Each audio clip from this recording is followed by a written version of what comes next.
शिव गुरु महाराज की जय। एक राजा और एक रानी थी। राजा और रानी शिव भगवान के बहुत बड़े भक्त थे और उनके यहाँ पुत्र की एक प्राप्ति हुई।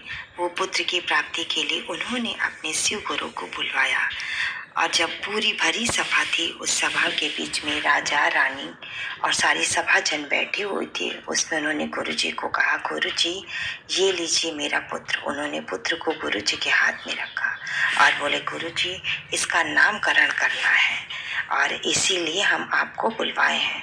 गुरुजी ने उस पुत्र को देखा। लड़का बहुत सुंदर सा, हट्टा कट्टा, गोरा और मोटा सा था और स्वस्थ सा था। गुरुजी ने उस बच्चे के सर पे हाथ फेरा और राजा से कहा कि राजा, एक सोने का थाल मंगवाया जाए और हीरो सोने का थाल मंगवाया जाए।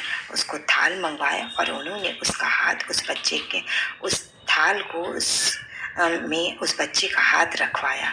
जैसे ही हाथ रखवाया वो बच्चा मर गया और शिव गुरु वहाँ से तुरंत चले गए। रानी की आंखों से आंसू बहने लगे कि मेरा इतना सुंदर बच्चा और सोने की थाल पर हाथ रखते ही वो मर गया। बाकी लोग सारे अचंभित होकर के सभा के लोग सब देख रहे थे। राजा को भी दुख हो रहा था पर किसी ने भी गुरुजी से पूछा नहीं। गुरुजी वहाँ से चले गए और फिर रानी और राजा, क्योंकि दोनों ही शिव गुरु पे राजा जी बहुत ज़्यादा विश्वास करते थे, रानी को बहुत दुख हो रहा था। लेकिन वो क्या करती। कुछ समय बाद जब उन रानी को दूसरा बच्चा पैदा हुआ तो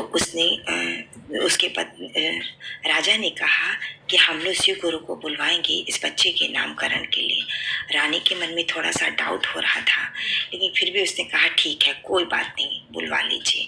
फिर जब नहवावन का दिन आया, भरी सभा लगी हुई थी, सारे लोग बैठे हुए थे, राजा, रानी, बच्चा और सारे लोग। और उसमें जब शिव गुरु आए तो गुरुजी ने वो बच्चे को, राजा ने उस बच्चे को शिव गुरु के हाथ में दिया और बोला, ही गुरुजी ये मेरा बच्चा है, इसको आशीर्वाद दीजिए और इसका नामकरण कीजिए।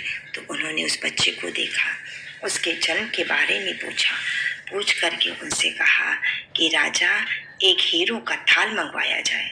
तो उसने हीरो का थाल मंगवाया और उस बच्चे के सर पे हाथ रखा और वो हाथ उठा करके उन्होंने हीरो के हाथ थाल में रखा और हाथ थाल में रखते ही बच्चा मर गया और वो बच्चा छोड़ करके चले गए। रानी को इस देख करके वो रोने लगी और उसे गुस्सा भी आ रहा था। बाकी सभा जन को भी लग रहा था कि राजा को पूछना चाहिए कि शिव गुरु ऐसा क्यों कर रहे हैं, लेकिन किसी की हिम्मत नहीं हुई ये बात पूछने की और वो सब चुप रहे। और राजा को भी बहुत खल रहा था कि ये क्या हो गया, मेरा इतना सुंदर हट्टा कट्टा बच्चा सोने हीरो की थाल पे हाथ रखते ही वो मर गया।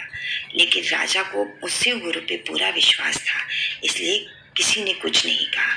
रानी रो रही थी और उसके बाद से रानी ने राजा से कहा कि मुझे बिल्कुल अच्छा नहीं लगा कि मेरे दो बच्चे मर गए शिव गुरु के हाथ रखने से। तो उन्होंने कहा कुछ नहीं, शिव गुरु जो करते हैं अच्छा करते हैं। और उसके बाद से कुछ समय बाद जब रानी को तीसरा बेटा हुआ तब राजा ने कहा कि मैं शिव गुरु को बुलवाता हूँ। तो रानी ने कहा आप उनको नहीं बुलवाइए, उनके आने से देखिए हमारे दो बच्चे मर गए और ये तीसरा बच्चा है। तो उन्होंने कहा नहीं, मेरे गुरु तो आएंगे ही और नामकरण वही करेंगे। फिर सभा मंडली बैठी, सारे लोग बैठे और उसमें गुरुजी आए और गुरुजी ने उस बच्चे को हाथ में लिया, हाथ में लेकर के उसको सर पे हाथ फेरा, उसके बारे में पूछा और उसके बाद उन्होंने कहा कपड़ों की थाल मंगवाई जाए और कपड़ों की थाल मंगवाई गई और उस पे उन्होंने गुरु ने उस बच्चे का हाथ रखा और हाथ रखते ही वो बच्चा मर गया।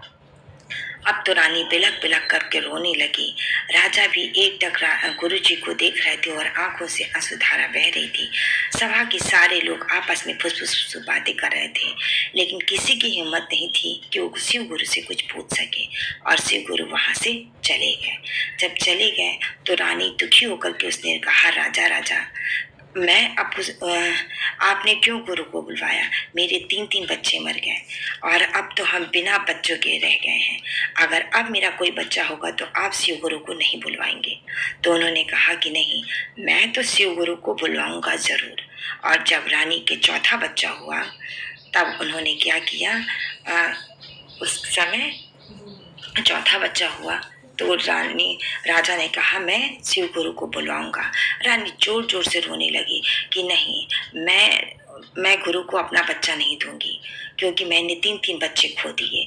तो उन्होंने कहा नहीं, मैं बुलवाऊंगा और उसी गुरु को बुलवाऊंगा, क्योंकि मुझे गुरु पर पूर्ण विश्वास है कि गुरु जो भी करता है सही करता है। फिर उसके बाद सभा लगी, सारे लोग आए, उसमें शिव गुरु भी आए और उन्होंने आया, बच्चे को गुरु जी के हाथ में दिया गया। रानी लगातार आंखों से अश्रुधारा बह रही थी और राजा की आंखों से भी आंसू आ रहे थे। लेकिन शिव गुरु ने इस बच्चे को देखा, उसके जन्म के बारे में पूछा, उसकी पत्री देखी और सर पे हाथ फेरा। हाथ फेरते हुए उन्होंने बोला, रानी इधर आओ और तुम इस बच्चे को अपनी गोद में लो। बोले, तुम्हारा बेटा चिरंजीव हो, दीर्घ आयु हो, तुम्हारा खूब पढ़े लिखे तुम लोग का नाम रोशन करे और तुम्हारे राज्य को और आगे बढ़ाए, तुम्हारे राज्य में 4 चांद लगाए। और इतना कह करके उन्होंने उस बच्चे को रानी को दिया और कहा, राजा तुम्हारे मन में तो ये भी होगा ना, तुम अपने और 3 बच्चों से मिलना चाहते हो? राजा ने कहा, तो कहा कि देखो, मैं उन्हें अपनी योग शक्ति से उन बच्चों को बुलवाता हूँ। और उसे उन्होंने बुलवाया तो पहले बच्चे से बोला कि बताओ तुम यहाँ किस लिए आए थे?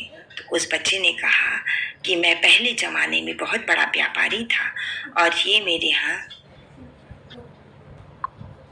बहुत बड़ा व्यापारी था और ये जो राजा हैं ये मेरे यहाँ नौकर, इन्होंने मेरे सोने में बहुत बड़ा घपला किया था और मेरा सोना लेकर के भाग गए थे और जिसकी वजह से मैं इनकी तलाश कर रहा था और इन्हें मार डालना चाहता था और गुस्से में मैं चाहता था कि मैं इन्हें कंगाल कर दूं। मैं इसीलिए इनके पास आया था कि मैं इन्हें कंगाल करके इन्हें मार डालूंगा। और लेकिन आपने मुझे सोने की थाल हाथ से छुला करके मेरी वो प्रतिशोध को आपने ख़त्म कर दिया और मैं वहाँ से मुक्त हो गया। और फिर उन्होंने दूसरे बेटे को बुलाया। बोले, बताओ जो तुम क्यों इसलिए यहाँ पर राजा के यहाँ आए थे? तो उसने कहा कि मैं पिछले ज़माने में राजा था और ये मेरे यहाँ का मंत्री था और इसने मेरे बहुत सारे हीरे जवाहरात चुरा लिए थे और जिसकी वजह से मेरा राज्य डगमग होने लगा था, मेरी अर्थव्यवस्था बिगड़ गई थी।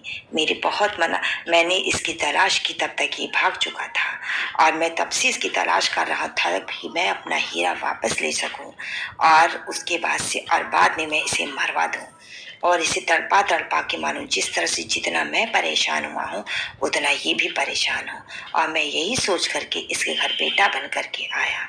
लेकिन आपने मुझे हीरो की थाल छुआ दिया और जिससे मेरी मुक्ति हो गई। फिर उसने गुरु जी ने राजा की तरफ देखा और राजा से कहा, ये बेटा चाहिए? तो उसने गर्दन हिला दिया कि नहीं। फिर उन्होंने तीसरे बेटे को बुलवाया और बोला कि तुम यहाँ किस लिए आए थे? तो उसने कहा कि मैं पिछले ज़माने में एक कपड़ों का बहुत बड़ा व्यापारी था और ये जो राजा है ये हमारे यहाँ नौकर का काम किया करते थे और इन्होंने थान के थान कपड़े बहुत सारे हेर फेर किए और ब्लैक में बेच दिया था, जिससे वजह से मेरा व्यापार चौपट होने पे आ गया और जब तक मुझे पता चलता तब तक ये फरार हो चुके थे और मैं तब से इनकी तलाश कर रहा हूँ, तलाश करते करते कि कब ये मिले तो मैं इससे अपना हर्जाना भरवाऊँ और उसके बाद और इसे मार डालूँ। कि मैं कितना परेशान हुआ हूँ, मैं उसे उसी तरह से परेशान देखना चाहता था, इसीलिए मैं इनके यहाँ बेटा बन के आया। तब से गुरु ने कहा, राजा तुमको ये तुम्हारा बेटा चाहिए? तो उसने कहा नहीं, मुझे नहीं चाहिए। तब उसने कहा, उस लड़के को बोला जो राजा का बच्चा था और उन्होंने कहा, बताओ तुम राजा के यहाँ किस लिए आए हो? तो उसने कहा, पिछले जन्म में मैं इसका पिता था और ये मेरा बेटा था, इसने मेरी बेटा बन करके इसने मेरी बहुत सेवा की। तब मैंने भगवान से प्रे किया कि हे भगवान जी, मैं इसका पुत्र बन करके उसके जितने किए हुए एहसान को चुकाना चाहता हूँ और इसके नाम और यश को बढ़ाना चाहता हूँ, इसलिए आप मुझे इसके घर में भेजिए और मैं इनकी सेवा करने के लिए इस घर में आया हूँ। तो उस शिव गुरु महाराज ने कहा कि ये बेटा तुम्हारा चिरंजीव रहेगा। तब उन्होंने कहा कि देखो, गुरु जो कहता है सच कहता है और गुरु की हर बात में भलाई होती है, वो भलाई हमें समझ में नहीं आती है। इस तरह से गुरु के हर बात को बिना कुछ सवाल किए सच सच सच करके उसे स्वीकार करना चाहिए, तो भगवान आपका हमेशा भला करता है। सारे शिव कहानी सुनने वाले लोगों के लिए सबसे यही है, विनती है कि सब लोग भगवान की बातों को, गुरु की बातों को सच मान करके स्वीकार करें। बोलो शिव गुरु महाराज की जय, बोलो पार्वती माता की जय।